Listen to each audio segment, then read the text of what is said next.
ભાવનગર શહેરના વાઘાવાડી રોડ પર આવેલા યુવાસુરભી કોમ્પ્લેક્સમાં છેલ્લા લાંબા સમયથી સ્પા સેન્ટરનો રાફડો ફાટ્યો છે। ત્યારે ભાવનગરના નવા એસપી નિતેશ પાંડેએ લાલ આંખ કરી હતી અને તમામ પોલીસ અધિકારીઓને ગેરકાયદેસર ચાલતી પ્રવૃત્તિ ઉપર અંકુશ લાવવા માટેની સૂચનાઓ આપી હતી, જેને લઈ ભાવનગર શહેરના વિવિધ પોલીસ સ્ટેશનના થાણા અધિકારીઓ યુવાસુરભી કોમ્પ્લેક્સમાં ઓચિંતા ત્રાટકતા સ્પા રસિયાઓમાં નાસભાગ મચી જવા પામી હતી। જો વાત કરવામાં આવે તો અવેડા તેમજ ઓશિયન અને આઇકોનિક સ્પામાં હાલ પોલીસના દરોડા ચાલુ છે।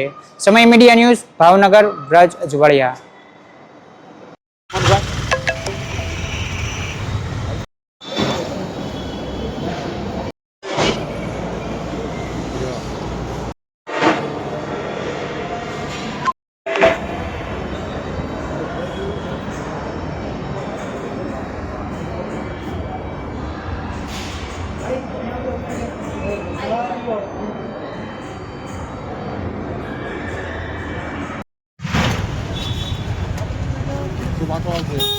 नीचे बंदी भी जाओ ले लो પાછળ રે ઢોલા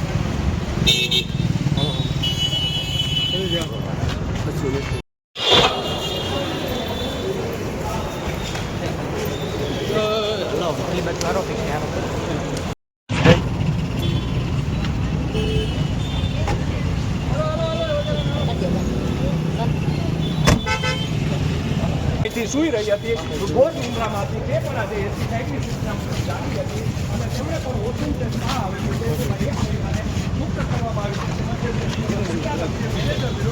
ગુનો દાખલ કરવામાં આવ્યો છે। આ ભાવનગર શહેર જિલ્લામાં છેલ્લા લાંબા સમયથી